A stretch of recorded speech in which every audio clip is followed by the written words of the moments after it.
Serafina had been pushing for this dinner like it was some kind of peace offering. "We need to reconnect, Mama," she said, like that word still meant something. So here I was, perched at the edge of a velvet booth in some soul food spot that smelled too clean to feel like home. The lighting was low and golden, polished wood everywhere, silverware lined up like soldiers, but it didn't ease the knot in my gut. I glanced around the table. My daughter was scrolling on her phone, her nails tapping the screen like Morse code. Her husband, Everett, was talking to my grandson about stocks, something neither of them truly understood. My granddaughter slouched in her seat, earbuds in, barely present. No one was looking at me. I adjusted my scarf for the third time. Habit. That scarf had been through court dates, graduations, funerals, my armor, my silence. The waiter came, polite, eyes soft. "Ma'am, can I get you anything special?" he said, his voice cutting through the fog. I smiled, grateful for the humanity. I reached into my purse. "Let me take care of the bill now, before we eat." The words barely escaped my lips before Serafina waved her hand. "Mama, please don't. That's not necessary." Like I'd offered to pay with food stamps. Everett chuckled. "Don't worry, Mama J. We got you. You just sit back and try to remember where you parked." The table laughed.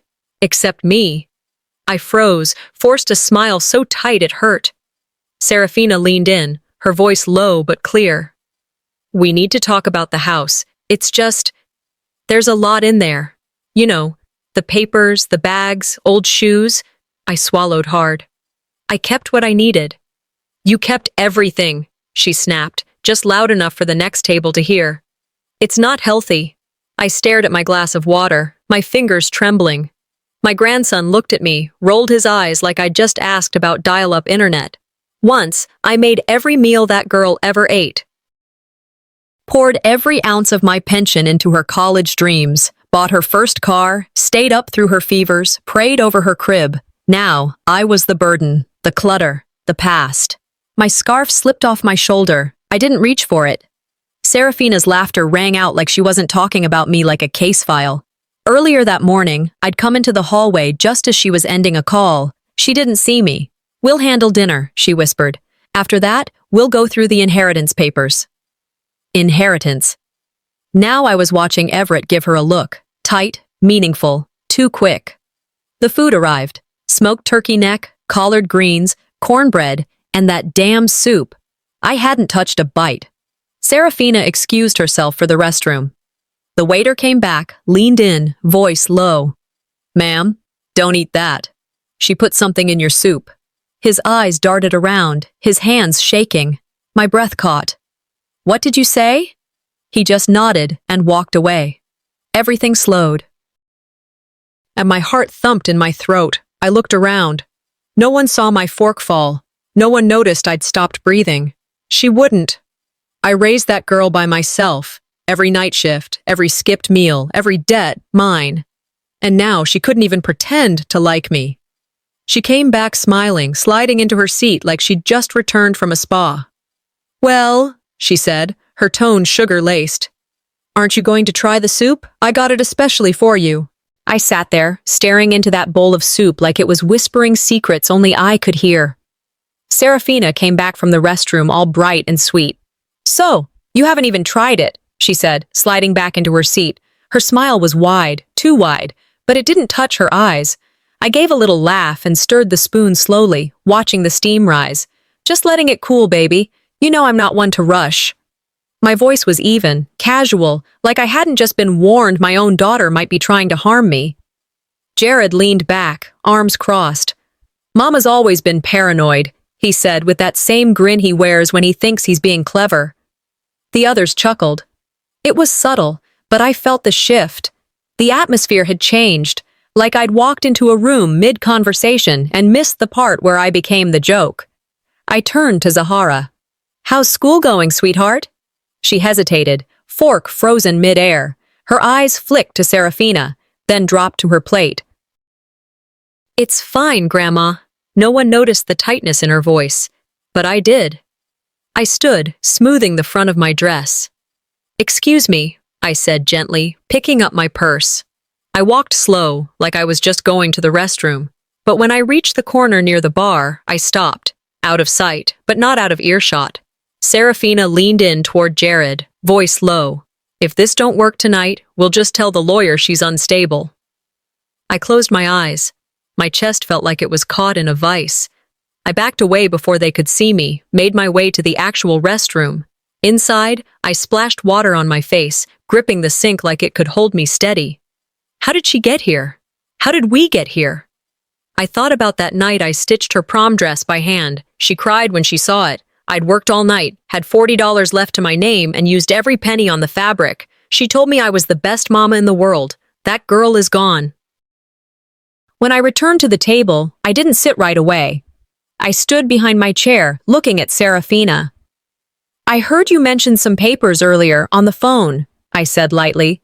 Anything I should know about? She blinked, just once. Then that smile returned, like a mask sliding back into place. Oh, just routine stuff, Mama. Insurance, estate stuff. Nothing big. You don't have to worry about it. Jared chimed in, pulling out his phone. Did you see that news story about the lottery scam lady? He said, pivoting the conversation like it was rehearsed. I didn't argue. Not yet. I sat down, my fingers curled under the table. That's when Zahara slipped something into my hand, a folded napkin. I opened it slowly under the table. They said you're sick, that you won't remember. I folded the napkin back up and tucked it into my purse. My hands were shaking, but not from fear, from clarity, from rage wrapped in control. I excused myself again, this time stepping outside. I dialed Adele Cartwright. We hadn't talked much lately, but she was the only person I trusted right now. Adele, I whispered. They're trying to set me up. I think they want to declare me unfit. She didn't hesitate.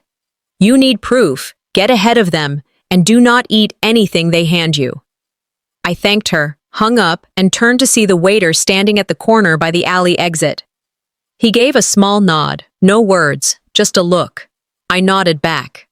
We would talk soon. Back inside, I returned to my seat. Dessert had arrived. Red velvet cake, my favorite. A treat Serafina hadn't thought about since she left home. She leaned in, sliding the plate toward me. This'll sweeten your night, Mama. I looked at the cake, then at her, and I smiled back. But I've learned something tonight. Poison doesn't always come in a bowl. Sometimes it's baked into every smile they give you. The ride back to their house was quiet, but it wasn't peace. It was that kind of silence that scratches at your nerves, something too calm after a storm that hasn't quite ended. Serafina talked about how lovely dinner was, how full she felt, how the night had gone smooth, like nothing had happened. Jared laughed along, carrying 2 bags from the restaurant as if that smile on his face hadn't just been used as a weapon.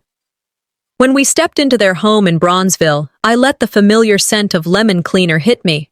My old guest room hadn't changed much, same stiff pillow, same faint outline of where my Sunday shoes used to sit. Jared poured wine in the kitchen. Serafina offered me a glass I didn't take. You tired, Mama? She asked with that syrupy tone that stung worse than vinegar. I nodded. Been a long day. In that room, with the door closed, I sat on the edge of the bed. I didn't cry, didn't sigh, just listened. Then I heard it. A gentle knock. Zahara slipped in like a whisper and closed the door behind her. Grandma, she started, voice low but firm. I heard them talking again. She sat down beside me, pulling her knees up to her chest. No tears, just that look. A child who's seen too much, too soon. I wasn't eavesdropping, she said quickly. But they were in the living room and I was getting water and… Her hands fumbled with her phone. I recorded some of it. Just listen. She handed it over. I pressed play. Serafina's voice came through first. If we don't act soon, she's gonna mess everything up. The lawyer needs proof. Jared replied, starve her out. She won't touch the food. Let that work in our favor. By next week, she'll look unstable enough. Another clip played them arguing about my mail. Jared's voice. Just toss the envelope. She don't need to know about the lawyer follow-up. My jaw tightened. That's why you didn't get the other letters, Grandma, Zahara whispered. I saw him throw some away last week. I held the phone tight in my palm, knuckles white. Don't send these to anyone, I said calmly. Not yet. It wasn't just a feeling anymore. It was fact. It was calculated. And it wasn't just betrayal. It was strategy, like they'd sat down with a checklist, step by step, on how to erase me. I stayed seated long after Zahara left. The room was still. I looked out the window into the dark. My mind traveled backward. There was a Sunday morning, maybe 98, when Serafina was about 8. She'd climbed into my lap during church and asked, "Will you always love me no matter what?" I didn't hesitate. "Of course," I said, holding her close. Maybe that's what made me blind. She knew I wouldn't fight back. She counted on it. Blood's thicker than water, folks say. They never say what kind of blood. Some of it stains. My pulse slowed. My heart didn't race. I was thinking clearer than I had in years. I pulled out my phone and messaged Adele. "They've started. I have recordings. We'll update soon." She replied instantly. "Log everything. Times, dates. Who says what? Start now." I got up, searched through the nightstand. Still there. My old blue journal. I flipped past the blank pages, found a pen, and started. 7:54 p.m. Zahara brought me audio recordings, Jared and Serafina discussing memory loss, food, legal manipulation. I scribbled fast, but not rushed. Every detail mattered. Then I tucked the journal inside Zahara's art supply box. No one else in this house ever touched it. I made 3 quiet calls using the bathroom as cover. One to a social worker I'd worked with years ago, another to an elder rights hotline, and the last to a law office Adele had mentioned. I didn't say much, just enough. Took notes, got names. I opened the old laptop they'd stuffed in the closet, created a new email, different name, different password. Sent myself a backup of the journal entries and planned to upload the recordings next. Time crawled. My door stayed closed. Then, near midnight, their voices floated through the hallway. "She's not eating," Serafina whispered. "That'll help our case." And in that moment, I realized something else. They thought they were building one, but I had already started building mine. The ride from their place back to mine wasn't long, but it felt heavy. When I stepped through my front door, that old floorboard near the entry gave its usual creak. I'd always meant to fix it. Now, it greeted me like an old friend, a reminder that this was still my space, however quiet, however worn. Serafina and Jared followed a few minutes later. They didn't ask, they just walked in like they belonged. She gave one of those polite smiles that don't reach the soul, and he nodded like he couldn't be bothered to speak. I dropped my coat on the arm of Orion's chair, the one he used to nap in on Sundays after church. It creaked too, like it remembered him. Zahara sat at the dining table, doodling, eyes low. I asked how her day went. She just nodded. That girl always had more going on in her mind than she ever let out. And in that moment, I could feel the others watching me, testing me, wondering if I'd fold. I didn't. Instead, I walked into my room and closed the door.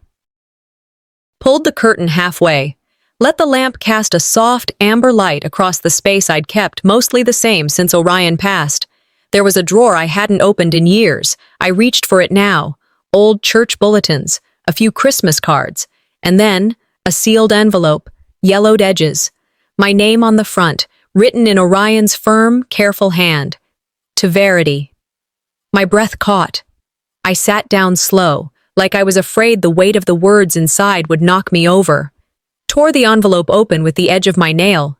Inside was a letter, folded once, no date, just, "If you're reading this, I'm already gone." I didn't cry. His words spoke of worry, of love, of how he feared what our children might become, not out of malice, but out of fear, greed, the world getting its grip on them. "Don't let them take your voice, your home, or your peace," he wrote. "They'll smile while doing it. But you, Verity, you were always the strong one." And near the end, he mentioned something else. A contract. He'd had the deed updated years ago, quietly. Left the original paperwork tucked with this very letter, because he saw something coming I hadn't, I unfolded the second sheet. There it was. The house deed, legally listing me as sole owner. My name, not Serafina's, not Jared's. Mine. That was when I heard her voice through the door. Mama, you okay in there? I closed the envelope, held the documents close. Just sorting through old papers, I said, calm. She didn't press. I stayed there, still, for what felt like hours, holding on to something real, something written in ink and love. I could feel Orion with me in that moment, like he'd reached across time to give me one last push of strength. I didn't cry, but my jaw clenched with something stronger than grief. It was resolve. I slipped both the letter and deed into Zahara's art box, under a thick stack of construction paper she used to make collages. Serafina never went near her daughter's things. It was safe, for now. In the mirror, I practiced saying, I own this house. Not loud, just sure. Jared offered to warm up some leftovers from dinner. I said no. Serafina floated in, talking about a little gathering they were planning next week. Old friends, family, maybe even that slick lawyer of theirs. She said it like she was painting a picture of community, but the undertone was clear. They expected me to be too tired, too frail to keep up. I said, I'll be there. Don't count me out. That silenced her for a beat. Later, as the night pressed in, I got ready for bed, turned off the lights, laid down, but didn't sleep. Then I saw it. A shadow, moving past my bedroom door. Not rushing, just passing by. I whispered into the dark, they think I'm slipping, that I'm confused. I closed my eyes, but I wasn't resting. Because in that shadow, I saw something new. Not just my fear. Theirs. The next morning, the sun poured through the curtains like it had no idea what kind of darkness walked through this house last night. I was up early. Couldn't sleep long, not with my mind pacing the floor all night. When I came downstairs, I found Jared already in the kitchen. Apron on, coffee brewing, like he was auditioning for a role he'd already failed at. He smiled and said, Morning, Mama V. Hope you slept okay. I nodded. Slept enough. Serafina was humming some gospel song, something she hadn't sung since the day she got married. It rang hollow, like trying to polish a rusted gate. I sat down at the table, picked at the edge of the napkin, waiting to see who'd speak first. No one mentioned last night. No one dared. That's how we learn to survive in black families, sometimes. Don't name the pain, just keep passing the biscuits. Zahara came in last, quiet as usual. But when she looked at me, it wasn't blank. It was knowing. She saw through this little breakfast theater we were all trapped in. I took a sip of coffee, set the mug down slow, and looked up like I was thinking out loud. I ran into someone from church yesterday. Old friend of Orion's. Just a bluff. But I needed to see what moved. Jared paused, just for a second. Not enough for anyone who didn't know what to watch for. Serafina's hand stiffened over the butter knife. You don't need to dig up the past, Mama, she said, still smiling. I smiled back. Funny thing about the past, it's like yeast in warm water. It rises when it's time. That changed the air. Jared didn't speak. Serafina glanced at him like she needed him to take the lead, but he stayed quiet. They didn't know what I knew. That gave me an inch of power, and for the first time in days, I took it. After breakfast, I told Serafina I needed some air. Walk with me, I said, pointing to the backyard where Orion used to go and pray on Sunday mornings, right by the rosebush that bloomed crooked but proud. She followed. I kept my voice level, calm.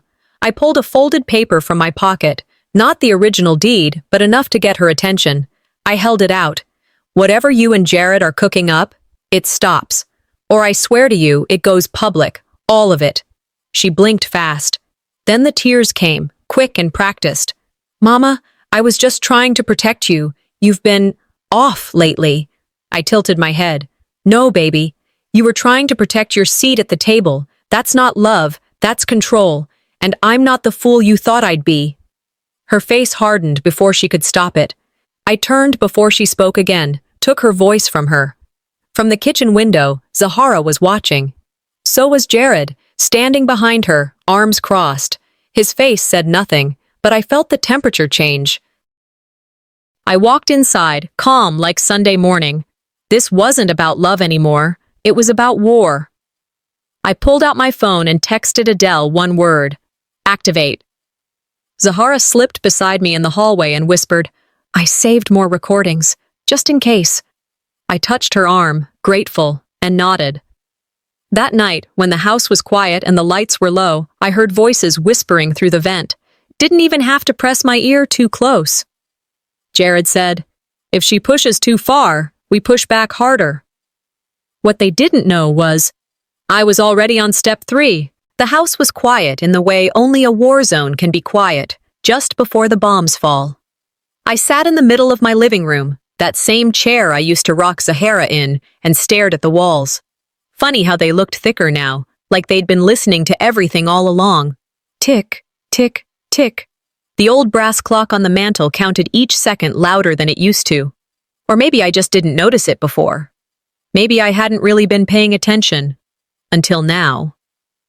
I laid Zahara's recordings out on the table, earphones in, listening to every word for the 3rd time. Cross-checking with my journal, lining up facts like soldiers before a march. Adele called. Her voice was calm. Pastor Langston will see you Tuesday. I got an elder rights advocate coming too. I told her thank you, then flipped my phone to do not disturb. This was the moment before the wind turns, the breath you hold before the glass breaks. Zahara came in with her little purple wrap, the one I'd crocheted her years back when her mama was too busy to notice the cold. She didn't say anything at first, just stood by the doorway, fidgeting with the fabric. Then she asked, voice soft but steady, Mama, do you cry when they call your name wrong? The words hit me right in the chest. I turned toward her, caught her eyes with mine. No, baby, I do not cry in front of them, because they should only see the tears after they fear me. She nodded, slow. That kind of nod that says she's holding something inside too, something deep. We didn't need to hug. That moment was bigger than arms. I watched her walk out, then sat there still. Something in me shifted. No more waiting. By mid-afternoon, they came like nothing was wrong. Serafina and Jared strolled into the kitchen with matching fake grins and a store-bought pie I hadn't asked for. She called it just a visit, said they thought it'd be nice to have breakfast together. I served them. Quiet. But it wasn't hospitality, it was sentencing. Coffee, toast, butter in the dish Orion used to carve his initials into with the tip of a knife. The same knife I'd kept hidden behind the flour jar since before they were born. Funny how some voices reveal more in silence than in speech, I said, casually stirring my own coffee. Serafina looked down. Jared's hand twitched, tapping the mug like it might save him. You're imagining things, Mama, she said, almost too quickly. I tilted my head. Am I? No shouting, no tears, just truth folded in stillness. I stood up slow and asked them to follow me into the parlor. They stood. I didn't need to yell. My silence had weight now.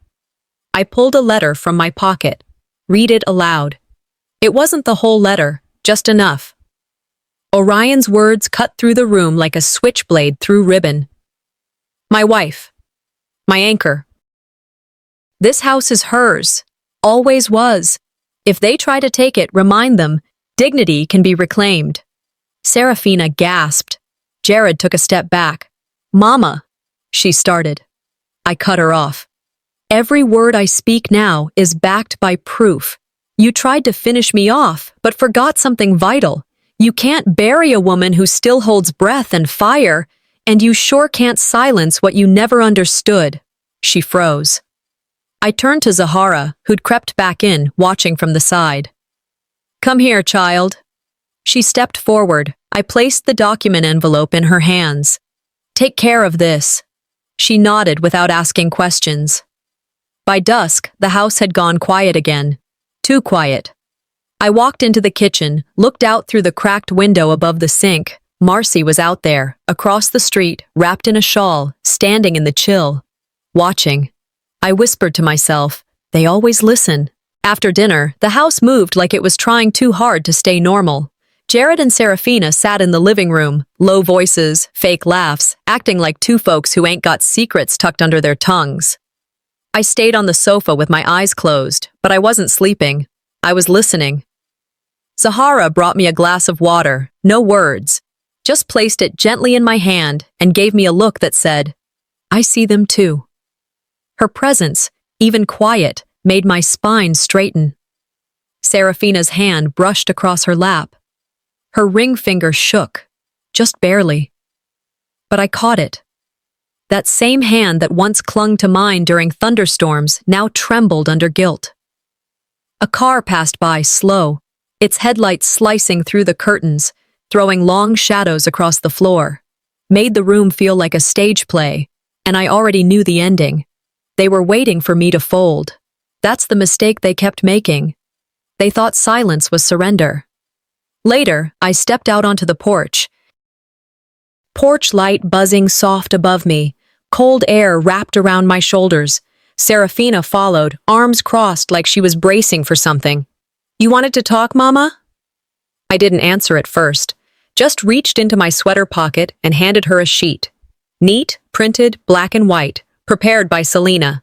I watched her read the numbers, the account trail, disappearing funds, little withdrawals stacked like bricks. She let out a soft laugh.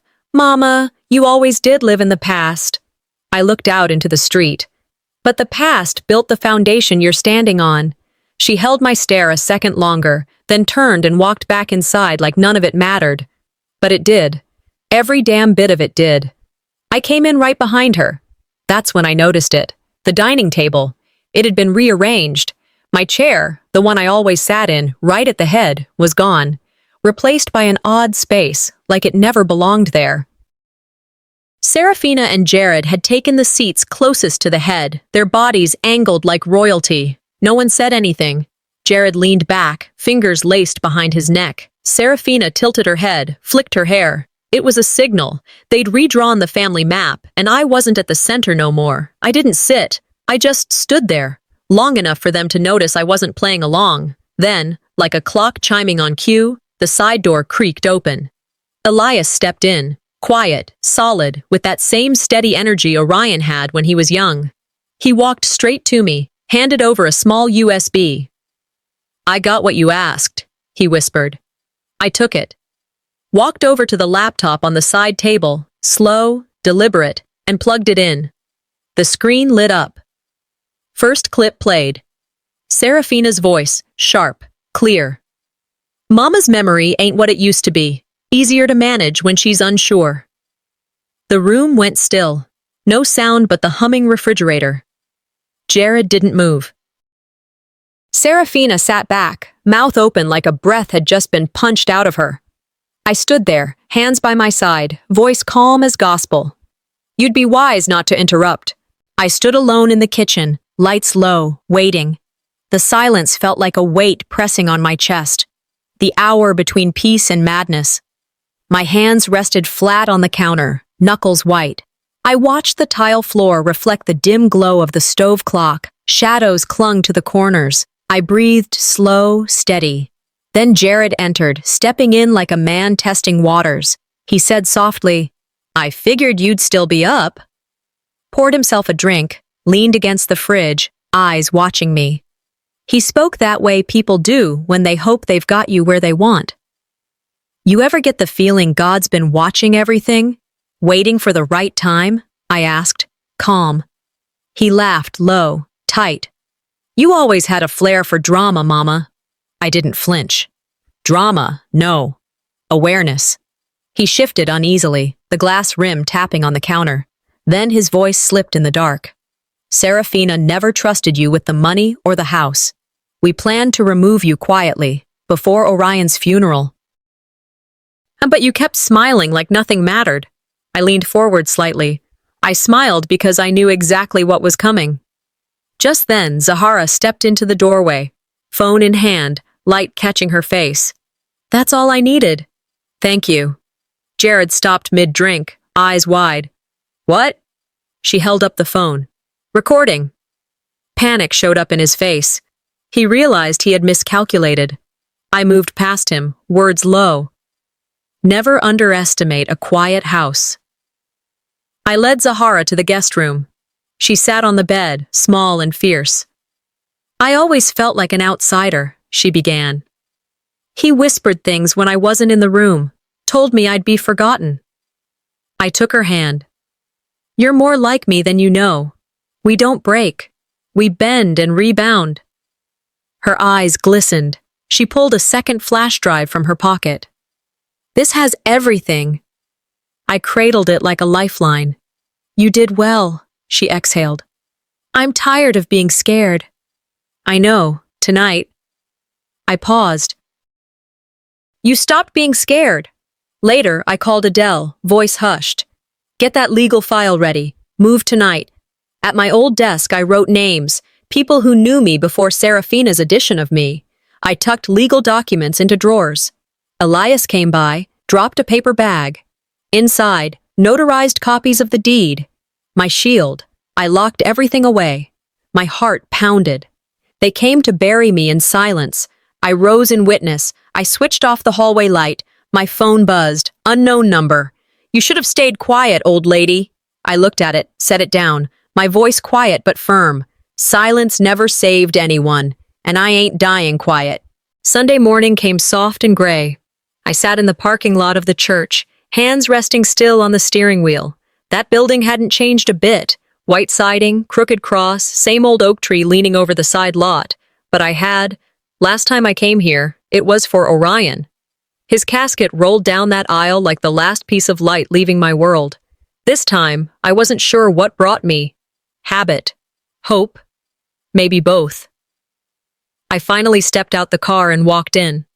The choir was rehearsing, their voices spilling out like warm bread from the oven. I sat in the back pew. Nobody turned. That was fine. Then I felt a soft hand on mine. Pastor Gwen. She didn't say much, just whispered, "Sometimes healing starts when you come back before you're ready." I nodded, tears pressing, but not falling. Near the end of service, Pastor Gwen called us forward. Zahara stood beside me, small but steady. She didn't hesitate when Gwen asked the congregation to lift their hands and pray for us. Not pity, not apology, but protection. The old mothers in the second row raised their hands. Men with gray beards nodded solemn. It was a full moment, not flashy, not loud, just whole. Afterward, Zahara turned to me and whispered, "I got accepted into the Howard Leadership Program." I pulled her in close. "Somebody finally saw who you really are, baby." She exhaled like she'd been holding that breath all her life. I looked out at the folding chairs, the pulpit, the sunlight slipping through stained glass. We ain't what they say. We what we choose to become. Back at the house, I walked through the front door by myself. No voices echoing, no sharp looks, just quiet. I moved slow through the living room, ran my hand along the shelf. For the first time in years, I pulled my photo out that drawer and hung it right back on the wall where it used to be. Adele called not long after. "It's done," she said. "They signed the deal. Case sealed. Deeds in your name." I didn't jump or shout. I just lit a candle, not for mourning, for freedom. Then Elias came by. He brought a box, said it had letters, ones Orion wrote before he passed, said Serafina never gave them to me. I opened one, hands trembling. "Mama, if I don't make it home, know I was always proud to be yours." I read that line over and over. Then I read it out loud, to no one and to everyone. Later that week, I knew what I had to do. I printed flyers, asked Pastor Gwen to post them at the church, took a stack to the community center. Zahara helped with the design. She smiled when we settled on the name, the listening porch. It wasn't about fixing anybody, just about giving space for women like me, women like her. We set out rocking chairs, folded blankets, made sweet tea, and one by one, they came. Mothers, widows, women tired of being unheard. I sat in the middle, rocking slow, the sun dipping low behind my shoulder. I wasn't just surviving anymore. I had planted something. Then, just as the streetlights flickered on, a woman walked up. She was nervous, holding the hand of a little girl. She said, "We heard this was a place where you could tell the truth without being judged." I stood, opened the gate, and smiled. Truth got a seat here, and it's always warm.